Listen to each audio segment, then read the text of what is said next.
Баршаңызға сәлем. Бүгінгі біздің YouTube каналдағы сабағымызда осындай 2 адамдық спальныйдың матрасына на резинке болып тұратын простыня тігуді, пододеяльник тігуді және наволочка, яғни жастығымызға тыс тігуді үйренетін боламыз. Тігінге кіріспестен бұрын, бұл негізі пододеяльник, простыня тігу деген негізі тігінді енді бастап жатсаңыз, қолыңызды жаттықтыруға, матаны қырқуға, тігуге деген қорқынышыңызды жеңуге өте таптырмас мүмкіндік. Бірінші осындай заттарды тігуге кеңес беремін. Неге? Потому что бұл жерде түзу тігіс болады. Түзу тігісті тіксеңіз болды ұқыпты етіп. Және де мен бұл матрасқа, одеялға тыс тігетін кезде осы поплин матасын алдым. 100% ХБ составы, ширинасы 2,40. Сіздерге де ширинасы 2,40 болатын матаны алуға кеңес беремін. Неге? Себебі 2 адамдық матрасқа простыня тіккен кезде ширинасы 1,50-1,60 болып тұрса, ол жетпей қалуы мүмкін. Бізде кейде шириналар 2 метр болып жатады 2 адамдық спалкілерде. Сол себепті ширинасы 2,40 болатын матаны алуға кеңес беремін. Және мынау 100% ХБ болғандықтан, бұны жуған кезде өте қатты шуиды. Сол себепті бізге мата шығынын бірінші ептеп алуға керек болады. Ол үшін осылай матрасымыздың өлшемін аламыз, одеялымыздың өлшемін аламыз, және де жастықтарымыздың өлшемін алуға қажет болады. Бірінші матрастан бастайтын болсақ, матрасты мен осылай 3D қылып сызып алдым. Неге? Потому что бізге ұзындықпен еннен бөлек мына матрасымыздың биіктігі де қажет болады. Яғни астында осылай тұратын жері матрасымыздың. Менің матрасымның ені 160, ал ұзындығы 200 сантиметр. Ал мына жердегі биіктік 20 сантиметр. Осы матрастың шығынын өлшеу үшін, бізге мата шығынын өлшеу үшін бұл жерде еннің қажеті жоқ, тек длинаны алатын боламыз. Яғни, мына жерге жазып қойық. Мата шығыны матрасқа. Матрастың ұзындығы менде 200 сантиметр. Сіз өзіңіздің матрасыңыздың ұзындығын аласыз. Яғни, 200 сантиметрді аламын. Оған қосамын. Мынау 20 сантиметр, мына жер менде биіктігі. Осыған 10 сантиметр қосамын. Неге? Резинкамды өткізгеннен кейін астына қарай өтіп, астынан осылай қысып тұру үшін мен 10 сантиметр қосамын. Яғни, осы длинада тұрған бізде мына жерде екеуінің биіктігін қосатын боламын. 2 биіктік, яғни 20 сантиметрге 10-ды қосамын, 30 сантиметр болады. 2 биіктікті алған кезде 2 рет 30 сантиметрді қосамын, яғни. Және де осыған соңында қосамын 4 сантиметр тігіске. Тең сол кезде менде 264 сантиметр шығады екен.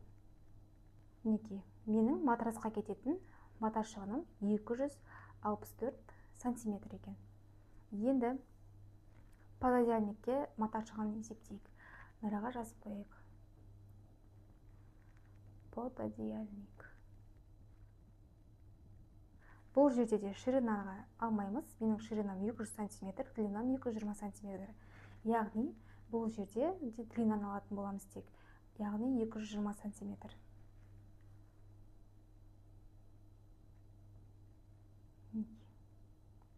Мына жерде сізге кішкене макетін көрсетіп жіберейін. Мінекей, мына менің ширинам, одеялымның ширинасы 200 сантиметр, яғни. Ал длинасы 220 сантиметр. Маған осыдан екеу істеу керек болады. Астына, үстіне, яғни мінекей. Осылай ұзын етіп қырқамын. Мен оны қазір қырқан кезде түсіндіремін. Мінекей, осылай бүктеген кезде осы екі жанын және астын ғана тігетін боламыз. Осылай 2 бүктегенім үшін 220-ны көбейтемін 2-ге. Енді оған қосамын 12 сантиметрді. Неге? Мынау үстінен және астынан 6 сантиметр қосамын. Мына екі шетті тігіп болғаннан кейін мен мынаны 2 сантиметрге осылай 2 рет қайратын боламын. Осылайынан қайрып тігіс жүргіземін. Және оны екеуін бірге қосып, тағы осы жерден тігісімді жүргізетін боламын. Сол кезде ортасынан ашық қалады, осы жерден одеялымызды кіргізетін боламыз. Мінекей, яғни длинамды 2-ге көбейттім, оған қостым 12 сантиметр тігіске. Сол кезде менде пододиальникке 452 сантиметр мата қажет болады екен. Енді наволочкамыз.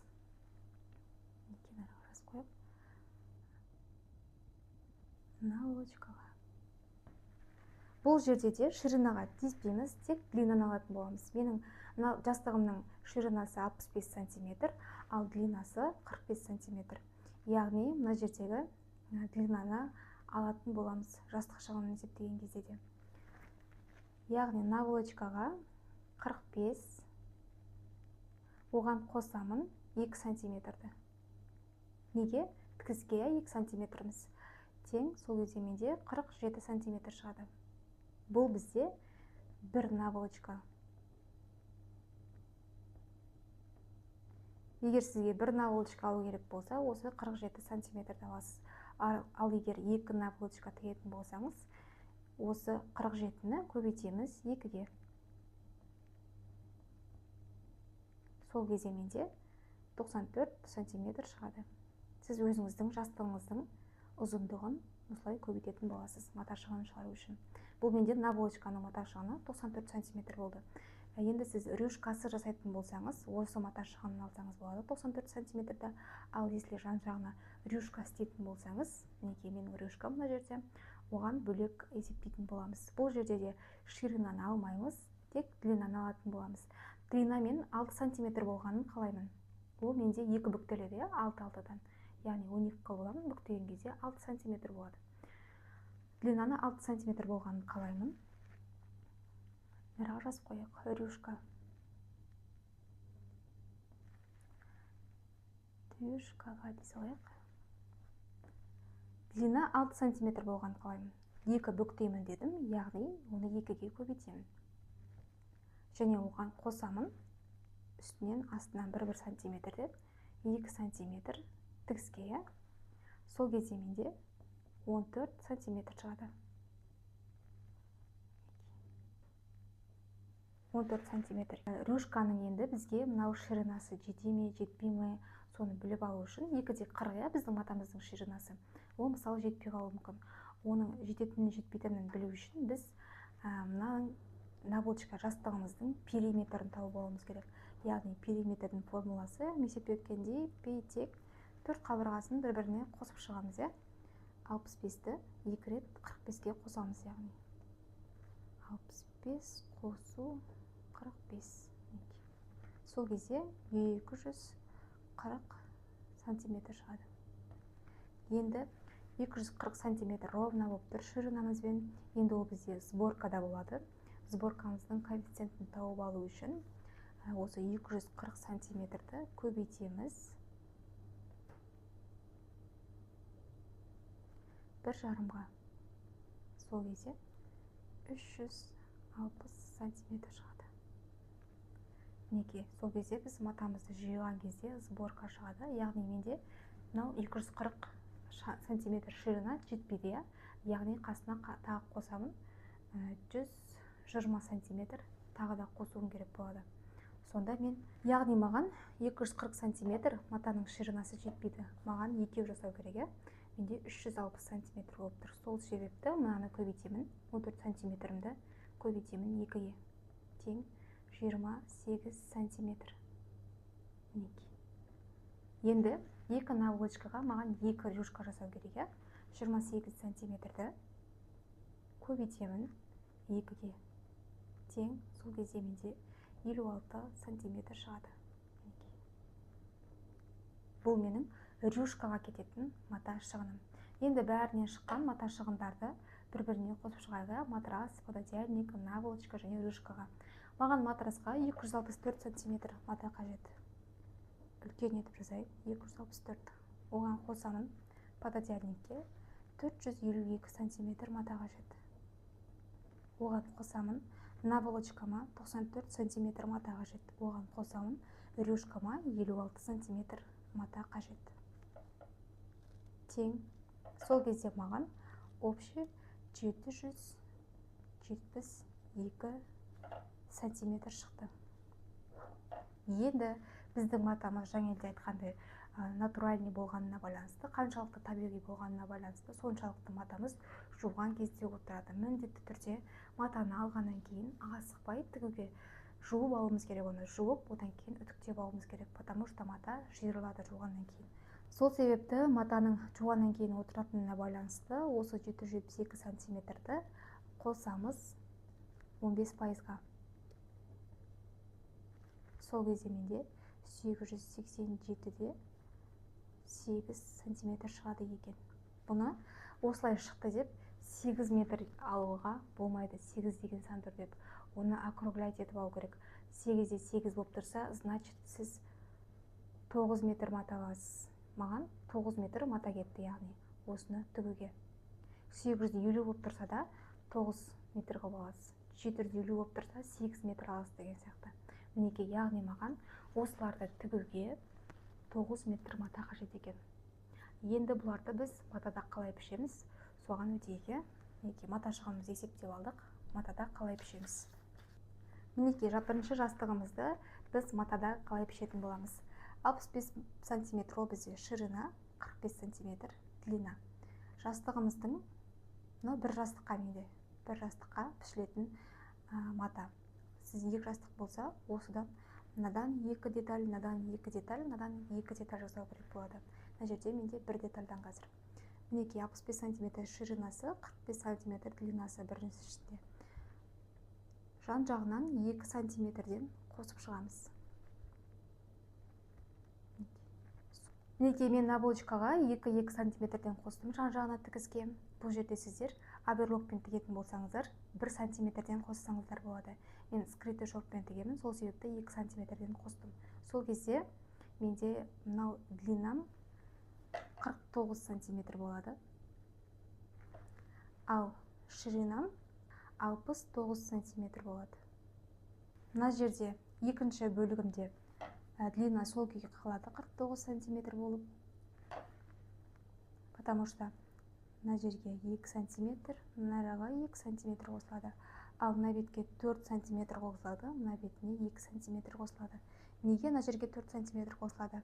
Потому что неге? Мынау бізде детальдар деп алайық, неге? Неге мына жерде 4 сантиметр қосылады? Мына жерде неге қосылмайды? Потому что біз мынаны бір бөлікті осылай 2 бүктеп, осылайынан бір тігіп аламыз осы жерді. 2 сантиметрден тігіп болғаннан кейін оны осылайынан мынаның бетіне қоятын боламыз. Мінекей. Мынаның да мына бұрышын 2 рет бүктейміз және де оны былайынан қоятын боламыз. Мінекей. Сол кезде жастығымызды ашқан мына жерден жастығымызды ортадан салатын боламыз, иә? Мінекей. Осылай болып тұрады сол кезде. Менде осы детальдар. Мінекей. Сол кезде длинам 49 сантиметр болып қалады, ал ширинамыз 69-71 сантиметр болады. Мына жерде де дәл солай, бір бетіне 4 сантиметр қосамын, қалған жерлеріне 2 сантиметрден қосып шығамын. Сіз оверлоктап тігетін болсаңыз, мен 2 сантиметр қосқан жерлерге 1 сантиметр қоссаңыз да болады.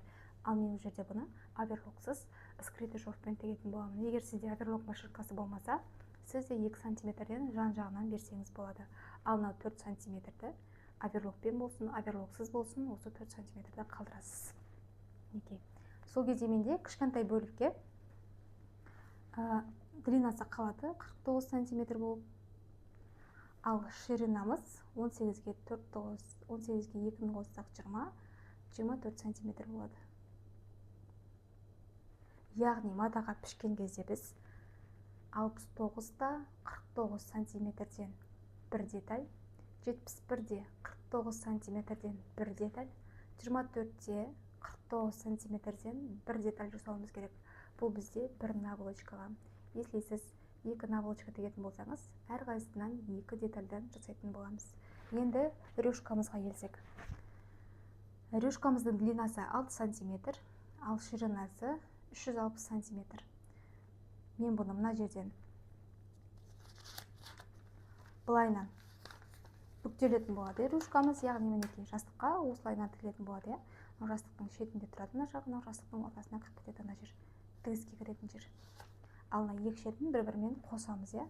Яғни мына жерде сгиб болады, иә, ортасында. Матаны осылай екі бүктеп, мынау длинасы 6, ширинасы 360 қылып қырсаңыз болады. Немесе екі бүктемен безеңіз, мына жерді 1 сантиметр, 1 сантиметрден қосатын боламыз бұл жерге.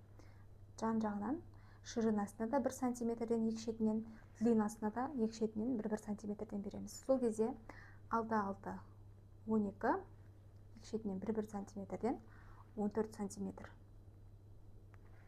Ал ширинамыз екі шетінен 1 сантиметр, 362. Яғни рюшканы жасау үшін длинасы 14 сантиметрде, ширинасы 362 сантиметр етіп, матамызды қырқып алатын боламыз. Бізде ширина жетпейді, сол себепті қалған 240-ты қырқып аламыз, қалған 120-ны тағы да бөлек қырқып аламыз, иә. Оның да длинасы 14 сантиметр болады. Кейін екеуін бірге қосатын боламыз. Мінекей наволочкамызда осылай пішіп алатын боламыз матада осы сантиметрлермен. Енді пододиагнигімізге келетін болсақ, пододиагнигке жаңа мата шығынын есептегендей, мынау длинамызға, мынау бізде длина, 220 сантиметр. Жазып қойайын, длина, ширина. Мінекей, длинаға 6 сантиметрден қосамыз асты үстінен. Ал екі шетінен 2 сантиметрден. Мінекей, мынау мата менің осылай түрде елестетіңіздер, мінекей ортасынан бөліп қойдым. Бірақ бұны біз матада қырқпайтын боламыз. Осы ұзындықты бірге аламыз, яғни 220-да 220 етіп аламыз. Неге? Потому что сол кезде біз ортасын тікпейміз, мына жерді осылай бүктей саламыз да, екі жанын және астын ғана тігетін боламыз. Яғни 220-ға 220-ны қосамын, сол кезде менде 440 сантиметр болады, жазып қойайын. Оған қосамын 6 сантиметрден 12 сантиметрді. Сол кезде 452 сантиметр. Ұзындықты аламын мен. Мына жер 452 сантиметр, яғни. Ал ширинаға аламын. 200-ге екі жанынан 2 сантиметрді қосамын. 202 сантиметр. Яғни пододиагникке мен ұзындығы 452-де ені 202 сантиметр мата қырқып алуым керек, мінекей, осылайынан. Сол кезде осылай бүктеп, екі жанын астын ғана тігетін боламыз. Мінекей, пододиагникті матада осылайынан пішетін боламыз. Мына жақ длина, мына жақ ширина. Енді матрасқа келдік. Мінекей, матрасының ені 160 дедім, длинасы 200 дедім менде. Және де биіктігім 20 сантиметр дедім. Оған қосамын 10 сантиметр мен. Және тігіске барлық жағынан 2 сантиметр қосып шығамыз.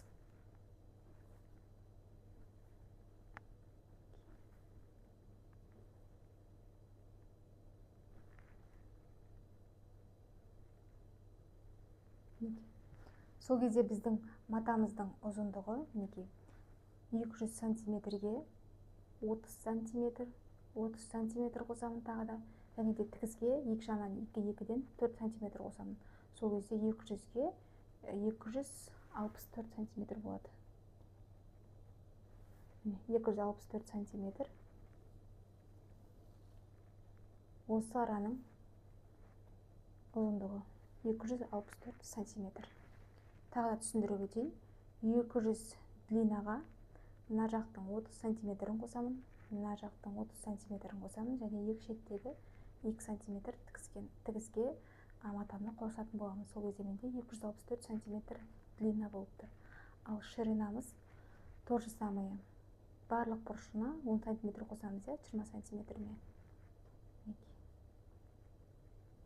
Сол кезде ширинам 160 сантиметр, екі шетінен 30 сантиметрден қосамын, 60, сол кезде 120, 220 сантиметр болады. Және 2 сантиметрден тігіске қосамын. 224 сантиметр. Яғни ол менде осы жердің ара қашықтығы 224 сантиметр екен. мен сонда матадан қырыққан кезде ширинасы 224-те, ұзындығы 264 сантиметр мата қырқып алуым керек матрасыма. Және оның мен мына 4 шетін қырқып алып тастауым керек. Ол жерден қанша сантиметр қырқып тастаймыз? Мен 20-ға қостым 10 сантиметр матрастың астына кіріп тұру үшін 30 сантиметрді аламын. 2 сантиметр тігіске кетті. Сол кезде 31 сантиметр. Бұлайынан 31, бұлайынан 31 сантиметрді қырқып алып тастаймын. Сол кезде ол матада қалай көрінеді? Мінекей мынау менің макет ретінде алып қарасақ, мінекей матада осылай болып көрінеді. Бұлайынан қояйын. Мінекей. Сол кезде мынау ширинам 224-те, мінекей мына жерден мына жерге дейінгі арақашықтық 224. Ал бұлайынан 264 сантиметр. Және мына жердегі 31 сантиметрді, мына жердегі 31 сантиметрді қырқып алып тастадым. Сол кезде мына жер мен мына жерде 31 сантиметр болу керек. Және матаны тіккен кезде мына екі бұрышты осылайдан қосып тігетін боламыз. Мінекей. Барлық төрт бұрышында солай тігетін боламыз. Сосын мына жерге екі қабаттап резинкамызды өткізіп жиырылады, матрасымызға кигізіп қоя саламыз. Мінекей осымен біз бүгінгі сабақта мата шығынын есептедік. Өзіміздің матрасқа, одеялымызға, жастыққа байланысты және де оны матада қалай пішеміз, соны талқыладық. Сіздерге түсінікті болды деп ойлаймын. Егер сіз өзіңіздің матрасыңызға немесе одеялыңызға мата шығынын есептей алмай жатсаңыз, комментарийге жазсаңыз болады астына, мен сізге көмектесемін. Сіздермен бірге болған әбді үміт. Парақшаға жазылып қойсаңыздар болады. Барлығыңызге қайырлы білім болғай. Келесі сабақта енді матада тігетін боламыз. Қалай тігетінмен бөлісетін боламыз сіздермен. Сау болыңыздар.